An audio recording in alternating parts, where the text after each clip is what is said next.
organisons aujourd'hui la première édition du Salon BioExpo. Notre association existe depuis l'année 2009. Au départ, on s'était donné comme ambition de sensibiliser, de former et d'informer sur l'urgence du développement durable, sur le concept, c'est-à-dire amener le consommateur à intégrer des gestes écologiques dans son quotidien. Malheureusement, c'est un travail de longue haleine, mais on y a cru. On a tenu à sensibiliser, à former, à aller vers les écoles, vers les entreprises qui ont eux-mêmes intégré la RSE dans leur politique et leur philosophie managériale. Et aujourd'hui, en fait, l'idée du Salon BioExpo, parce qu'au départ, on était sur des conférences et des congrès internationaux, aujourd'hui, l'idée, c'était de positionner déjà notre pays en tant que pays producteur du bio. Malheureusement, les citoyens marocains pensaient que tous les produits qui existent et qui sont des produits du terroir ou des produits halal sont automatiquement bio. Donc nous avons voulu déjà corriger cette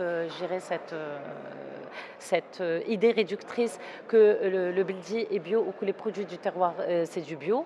Non, les produits bio sont des produits qui sont soumis à une réglementation, à une vérification, à une certification qui se fait et qui est très longue, très coûteuse et qui nécessite gérer un travail collectif et un travail dynamique. Donc aujourd'hui, l'objectif pour nous aussi, c'est d'offrir aux consommateurs et aux Marocains les produits bio qui existent, donc des produits marocains qui sont pour la plupart exportés vers l'étranger. Et notre souhait, c'est d'inviter les agriculteurs qui sont encore dans le conventionnel, l'industrie qui est encore dans l'industrie agroalimentaire basique, de se convertir petit à petit vers une industrie biologique, vers une agriculture biologique qui respecte, mais surtout qui respecte notre santé, notre environnement et notre planète. Agissant Vert est une association de sensibilisation. Gérer une association pédagogique. Notre rôle, c'est d'aller vers les écoles, d'aller vers les entreprises, les organismes financiers, les collectivités, d'autres associations, de secouer d'autres filières pour qu'aujourd'hui, on ait toute cette volonté, cette dynamique associative qui vient nous rejoindre. Donc aujourd'hui, les membres du CBio sont de 47. Je dirais qu'il y a d'autres associations qui comptent des agriculteurs et notre souhait, c'est qu'aujourd'hui, le Maroc puisse avoir toutes les associations agricoles qui aient au moins une filière bio. Voilà. Et mis à part les conventions avec les deux organismes, vous avez aussi signé avec la FAO. Concrètement, qu'est-ce qu'ils vont vous apporter? Alors la FAO va apporter à CBio son expertise qui date depuis des années, une vision mondiale et internationale sur le cas du Maroc, sur la dynamique du Maroc. Et je pense que les démarches vont se faire petit à petit, mais sûrement, sur une feuille de route qui est déjà tracée, sur une dynamique qui est déjà collective. Et je pense que d'autres organismes vont rejoindre le mouvement. D'accord, vous avez dit que vous êtes optimiste par rapport au Maroc, sa vision par rapport au bio.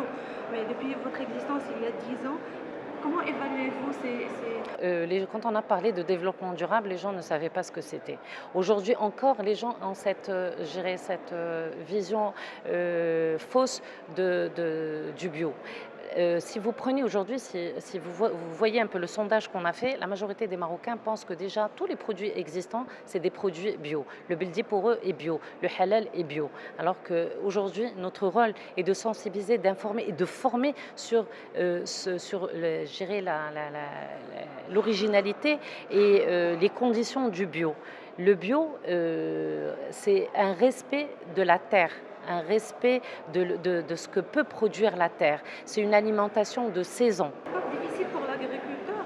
Est-ce que peut-être l'agriculteur, ça lui coûte pas cher justement d'intégrer cette Déjà, pour qu'un agriculteur qui est dans du conventionnel puisse se convertir au bio, il a besoin justement de laisser la terre se reposer pour voilà, se détoxifier de tous ces pesticides et de tous ces produits qu'on lui a injectés, mais il a justement besoin d'une aide financière. Et c'est le rôle aujourd'hui que jouent les banques qui ont répondu présent pour essayer de réfléchir conjointement à une soupape financière qui puisse aider ces agriculteurs à se convertir et à passer d'une étape à une autre étape. Et vous savez, de toutes les manières, aucun accouchement ne se fait sans douleur. Donc aujourd'hui, il faut patienter, mais je pense que le résultat en vaut la chandelle.